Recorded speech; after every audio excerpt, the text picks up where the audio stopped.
Bismillahirrahmanirrahim. Assalamualaikum warahmatullahi wabarakatuh. Teman-teman sekalian, kita hari ini akan lanjutkan sharing dan konten tentang libatin Allah.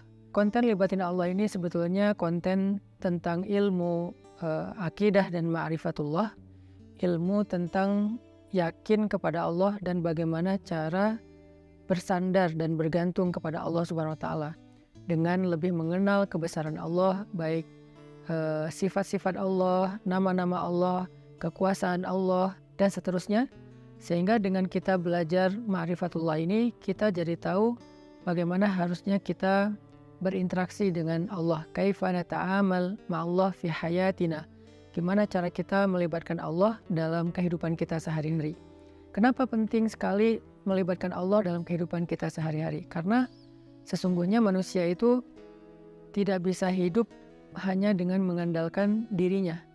Orang kalau misalnya cuma mengandalkan dirinya, maka hidupnya akan banyak zalal. Zalal itu banyak trouble, banyak mentoknya. Karena kita ini dhaif, kita ini halua, kita ini ajula, kita ini banyak keterbatasannya. Bahkan cenderungnya manusia itu rugi. Sebagaimana yang kita sering ulang-ulang ayatnya, innal insan lafi khusr. Manusia itu pada dasarnya banyak merugikan diri sendiri, kecuali kalau dia beriman kepada Allah, artinya dia bergantung kepada Allah, illal ladzina amanu, dan seterusnya. Makanya belajar melibatkan Allah itu sesuatu yang sangat darurat ya, sesuatu yang sangat penting dalam kehidupan kita. Kalau kita pengen ada keajaiban dalam hidup kita, atau pengen dikasih jalan keluar ketika kita mentok, atau kita pengen meraih hal-hal yang kita anggap mustahil. Kenapa? Karena kata mustahil itu hanya berlaku untuk kita, tidak berlaku untuk Allah, karena Allah ala kulli syai'in qadir. Banyak hal yang bagi kita itu jauh, tapi bagi Allah dekat. Bagi kita itu besar, tapi bagi Allah itu kecil. Bagi kita itu mahal, bagi Allah itu murah. Bagi kita itu tinggi, nggak terjangkau, bagi Allah itu rendah dan sangat mudah gitu. Bagi kita sulit, bagi Allah itu mudah. Jadi kalau kita hidup hanya dengan mengandalkan diri kita, banyak hal yang akan kita hadapi dengan hanya berkeluh kesah. Tapi kalau kita hidup dengan melibatkan Allah, justru kita akan menjadi orang yang optimis. Lalu ketika kita dapat masalah, kita sabar. Kalau kita dapat nikmat, kita syukur. Dan itulah hakikat dari kebaikan hidup seseorang, antara sabar, syukur, karena kedua-duanya adalah khair. Kedua-duanya adalah kebaikan bagi dia. Pada episode kali ini saya akan mencoba untuk berbagi dengan teman-teman sebuah hikmah. Hikmah itu kalau dalam bahasa Arab kata para ulama artinya al-isabah fil qawli wal amal. Baik atau tepat dalam ucapan dan tepat dalam perbuatan. Jadi orang yang hakim, orang yang ahli hikmah itu ucapannya itu tepat. Jadi pas gitu, ucapannya itu mengena, ucapannya itu sesuai dengan kadarnya, tidak berlebihan, tidak juga kurang. Itulah orang yang hikmah atau hakim. Nah, di antara orang-orang yang hikmah itu nanti kita juga mengenal namanya Luqmanul Hakim. Di dalam Al-Quran ada suratnya, yaitu surat Luqman. Nah, ada banyak sekali hikmah yang disampaikan para ulama tentang bagaimana cara kita melibatkan Allah, dan hikmah ini pasti diambil dari Al-Quran dan hadis yang kemudian dibahasakan ulang dengan bahasa para ulama. Salah satu kitab yang saya suka banget yang isinya adalah kumpulan hikmah-hikmah, kumpulan kata-kata yang bijak dan penuh dengan kebaikan, itu adalah kitab Al-Hikam yang ditulis oleh seorang ulama besar dari Mesir yang bernama Ibnu Athaillah As-Sakandari.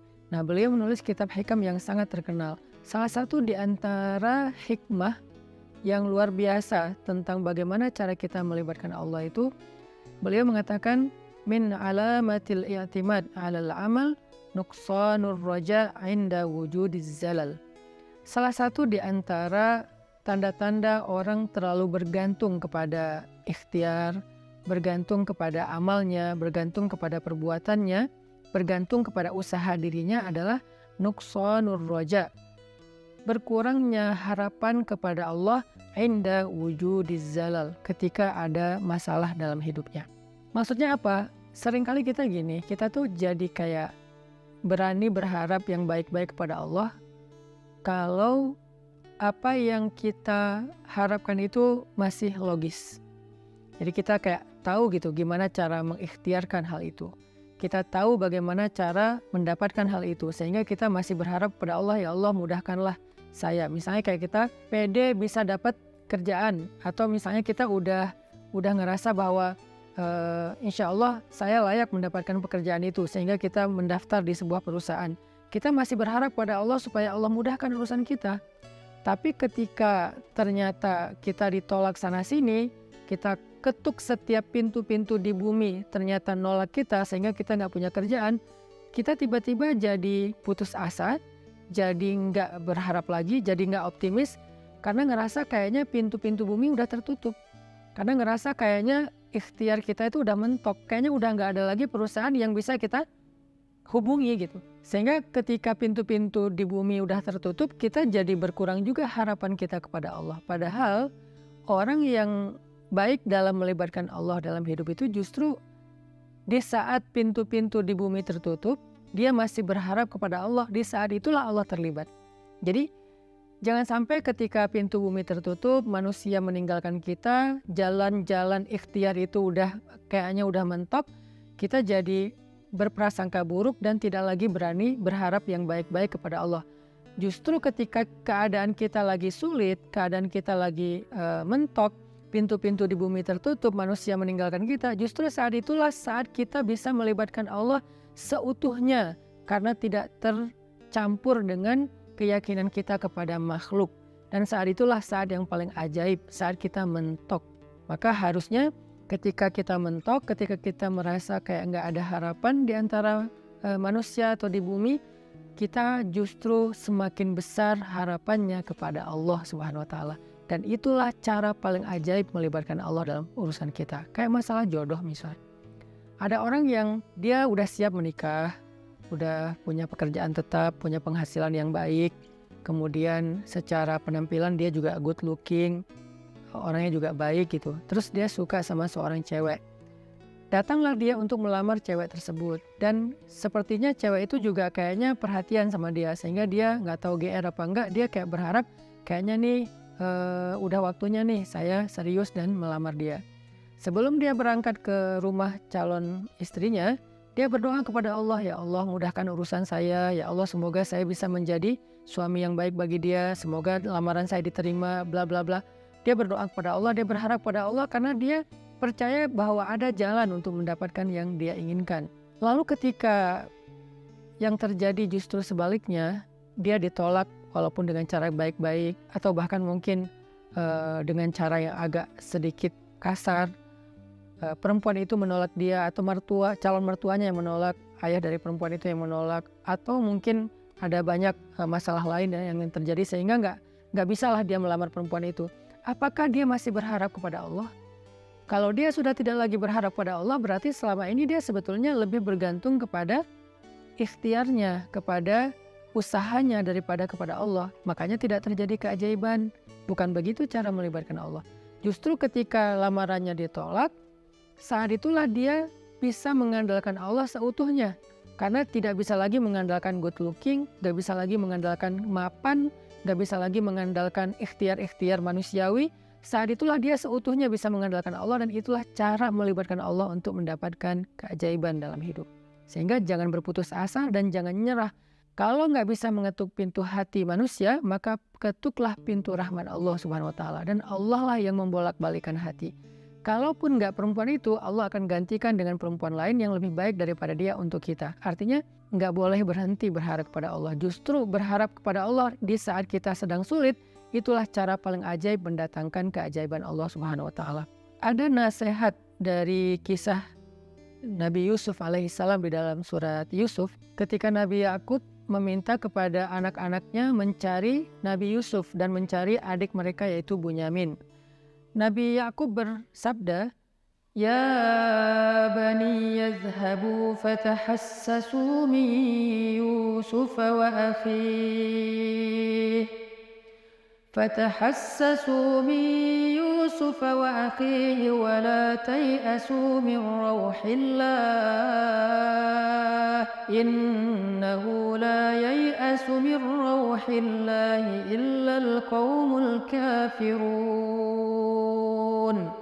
Wahai anak-anakku, kata Nabi Yakub, pergilah dan carilah kabar tentang Yusuf dan saudaranya itu Bunyamin, dan janganlah kalian berputus asa dari rahmat Allah, dari pertolongan Allah, dari campur tangan Allah, dari keajaiban di sisi Allah. Sesungguhnya tidak ada yang berputus asa dari rahmat Allah kecuali orang-orang yang mengingkari kebesaran Allah, orang-orang yang tidak beriman. Jadi ciri di antara orang yang beriman itu tidak berputus asa. Dan kalimat putus asa ini tidak akan muncul kalau tidak ada zalal, tidak ada masalah, kalau nggak mentok. Nggak mungkin dong kita berputus asa sementara jalan masih terbuka lebar, segalanya masih normal, semuanya masih sesuai prediksi kita. Itu nggak ada alasan kita berputus asa. Justru alasan berputus asa itu ketika kita punya masalah, mentok, trouble, error, bla bla bla. Justru saat itulah kita rentan dengan putus asa. Nah, orang yang beriman di saat itu justru mereka bertambah yakin kepada Allah. Tidak menjadi orang yang yai'as, menjadi orang yang berputus asa atau yusi'udzon billah, mereka berburuk sangka kepada Allah. Wa tadhunnuna billahi dzunun.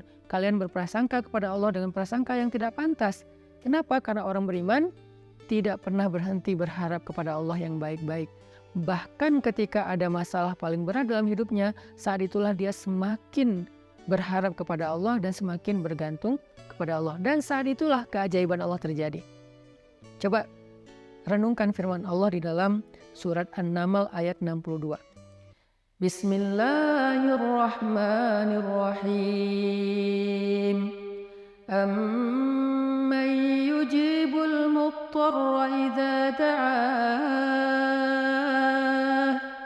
أَمَّنْ يُجِيبُ الْمُضْطَرَّ إِذَا دَعَاهُ وَيَكْشِفُ السُّوءَ وَيَجْعَلُكُمْ خُلَفَاءَ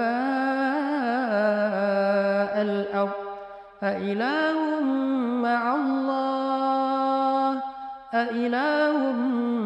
مَّعَ اللَّهِ قَلِيلًا مَّا تَذَكَّرُونَ. Siapakah yang akan memperkenankan doa orang-orang yang sedang kesulitan jika dia berdoa kepada Allah dan kemudian menghilangkan keburukan dari mereka dan menjadikan kalian sebagai pemimpin-pemimpin di muka bumi? Apakah ada ilah yang patut disembah bersama dengan Allah? Qalilan ma tazakkarun. Sedikit sekali apa yang kalian mengerti. Siapakah yang akan menjawab doa orang yang ketika muttar? Apa itu muttar? Muttar itu artinya orang yang sedang dalam kesulitan yang luar biasa. Muttar itu artinya orang yang sedang dalam kesusahan yang sangat besar.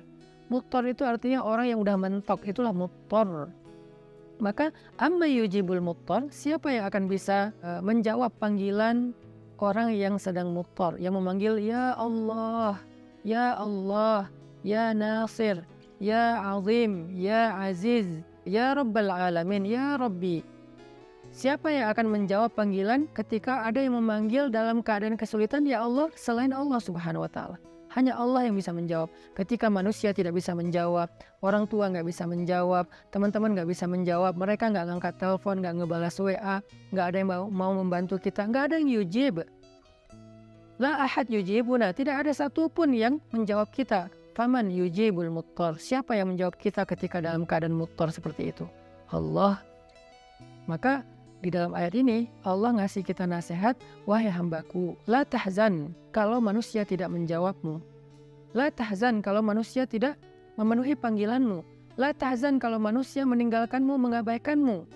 La tahzan kalau mereka berpaling dari kamu. Kenapa? Aku tidak akan pernah meninggalkanmu. Aku tidak akan pernah menyia-nyiakanmu. Wadduha wal laili idza saja ma wadda'aka rabbuka wa ma qala. Ma wadda'aka rabbuka wa ma qala. Tuhanmu tidak pernah meninggalkanmu dan tidak benci kepadamu, wahai hambaku, walaupun kamu pendosa sekalipun. Ada 3 kondisi di mana seseorang itu doanya tidak ada hijab dengan Allah. Salah satu di antara 3 kondisi itu adalah ketika orang ini terzolimi. Orang yang terzolimi, walaupun dia pendosa, walaupun dia ahli maksiat, walaupun dia orang yang selama ini jauh dari Allah, tapi ketika dia dalam keadaan terzolimi, dalam keadaan susah, dalam keadaan dianiaya, dia berdoa, doanya nggak ada hijab dengan Allah loh. Walaupun dia selama ini nggak pernah sholat, walaupun selama ini dia nggak puasa, walaupun selama ini dia nggak berhijab, walaupun selama ini dia nggak pernah buka Al-Quran, walaupun selama ini dia nggak pernah mengingat Allah, tapi dalam kondisi ketika dia muttar, terzolimi, susah, maka tidak ada hijab antara dia dengan Allah ketika dia berdoa. Kenapa? Itulah istimewanya keadaan ketika orang terzolimi atau muttar. Allah nggak ngelihat dia puasa atau enggak. Allah nggak ngelihat dia sholat apa enggak. Yang Allah lihat dia memanggil Allah atau enggak. Makanya hati-hati kata Nabi dengan doa orang yang terzolimi. Walaupun orang yang terzolimi ini ahli maksiat, kalau dia terzolimi lalu dia berdoa kepada Allah, doanya nggak ada hijab. Sehingga Allah berfirman, amma yujibul muttar. Siapa yang menjawab orang-orang yang sedang susah ketika dia memanggil Allah, idza da'ah wa yakshifus su', lalu Allah menghilangkan kesusahan darinya. Bahkan Allah menjadikannya sebagai pemimpin, artinya Allah berikan kepada dia kemuliaan, kekuasaan, dan segala kebaikan-kebaikan dalam hidup. Siapa? Allah. Masih ingat nggak dengan kisah seorang laki-laki solih yang melakukan perjalanan, lalu di tengah jalan dia dirampok. Karena di zaman dulu itu kan banyak perampok atau begal di tengah jalan. Ketika dia dirampok, dia bilang kepada perampok itu, wahai rajul, wahai laki-laki, ambillah apa yang kalian inginkan, biarkan aku kembali kepada keluargaku, kepada anak dan istriku, mereka menungguku. Kata perampok ini, adapun harta-harta ini sudah pasti bisa kami ambil, tetapi berikutnya yang kami inginkan adalah membunuhmu. Kamu tidak akan bisa melanjutkan perjalanan. Maka laki-laki ini pas tahu bahwa dia nggak punya harapan untuk meloloskan diri, dia udah dipegang sama mereka, tinggal dipenggal, dia bilang, kalau begitu beri saya waktu sebentar saja untuk sholat 2 rakaat, setelah itu lakukan apa yang kalian inginkan. Karena bagi para pembunuh 2 rakaat sholat itu nggak lama dan bukan sesuatu juga yang berat, ya kata mereka, ya udah sholat aja 2 rakaat, tapi aksir, sholatnya pendek-pendek aja, nggak usah panjang-panjang. Akhirnya dia pun sholat 2 rakaat. Ketika dia sholat 2 rakaat, dia bingung, habis baca Al-Fatihah dia baca ayat apa lagi. Yang terlintas di dalam pikirannya cuma ayat ini. Kebenaran dia hafiz Al-Quran, walaupun dia hafal 30 juz, dia nggak tahu mau baca surat apa setelah Al-Fatihah. Kecuali surat inilah yang terlintas di dalam benaknya, sehingga dia baca setelah Al-Fatihah dengan suara lirih berbisik, amma yujibul muttar idza da'ah wa yakshifus su', dan seterusnya.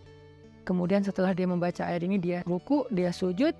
Ketika dia rakaat kedua juga dia membaca ayat yang sama, karena dia nggak ingat ayat yang lain. Ketika dia sujud terakhir, dia mendengar suara ada orang mengendarai kuda datang ke arah mereka. Tiba-tiba suara teriakan orang yang sedang dipukul. Lalu setelah itu kuda itu menjauh pergi, dan ketika dia bangkit dari sujudnya, dia tahiyat, dia salam. Selesai dia salam ke kiri, dia ngelihat para perampok-perampok itu dalam keadaan telah terkapar dan dalam keadaan tidak bernyawa. Kemudian setelah itu dia bertanya kepada laki-laki yang mengendarai kuda, ya fulan, man ant? Siapa kamu? Siapa kamu? Orang itu menjawab, aku adalah utusan dari Zat yang mendengar dan menjawab panggilan orang yang memanggilnya. Aku adalah utusan Zat yang menjawab orang yang memanggilnya, yang menjawab siapa yang dalam keadaan susah yang memanggil dia, yaitu utusan Allah Subhanahu wa taala. Akhirnya orang ini pun selamat dan membawa hartanya kembali ke kampungnya. Ini salah satu contoh kisah yang sangat terkenal di antara kisah-kisah para ulama.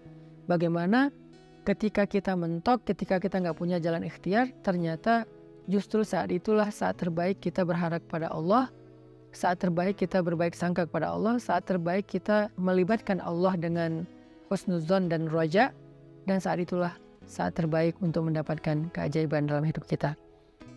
Yang terakhir, kisah 3 orang yang terkurung di dalam gua. Mereka sedang melakukan perjalanan, terjadi badai, akhirnya mereka berlindung di dalam gua. Ini terkenal juga kisahnya dengan riwayat hadis yang sahih. Ketika mereka terkurung di dalam gua, tiba-tiba batu gua itu menutup gua karena terjadi kayak longsor, batunya menutup mulut gua. Dalam keadaan seperti itu mereka takut kehabisan udara dan mereka nggak bisa makan dan seterusnya, mereka terjebak. Tiba-tiba masing-masing berdoa dengan tawasul kepada amal-amalnya di masa lalu. Ada yang bertawasul dengan birrul walidain, ada yang bertawasul dengan sifat amanah dan adil, ada yang bertawasul dengan sifat takwa, meninggalkan dosa. Sehingga singkat cerita, setelah mereka meminta kepada Allah dan bertawasul dengan amal-amal mereka, mulut gua itu terbuka, batunya bergeser dan mereka pun selamat. Kenapa ini bisa terjadi keajaiban kayak gini? Mereka udah mendorong batu itu tapi tidak sanggup. Artinya ikhtiarnya udah mentok. Apakah mereka berputus asa? Enggak. Saat itulah mereka melibatkan Allah secara utuh dan melihat keajaiban Allah Subhanahu wa taala. Maka kembali kepada hikmah dari Imam Ibnu Athaillah As-Sakandari, min alamatil i'timad 'alal amal nuqsanur raja' inda wujudiz zalal. Di antara ciri-ciri orang yang masih bergantung kepada perbuatannya, ikhtiar dan usahanya adalah berkurangnya harapannya kepada Allah ketika terjadi masalah dalam hidupnya. Maka jangan pernah berkurang harapan kita kepada Allah. Justru ketika kita punya masalah dalam hidup dan kita ngerasa tidak ada jalan di antara jalan-jalan di bumi, kita menjadi lebih berharap kepada Allah dan yakin dengan jalan-jalan yang lebih baik yang ada di langit, insya Allah. Barakallahu fikum. Wassalamualaikum warahmatullahi wabarakatuh.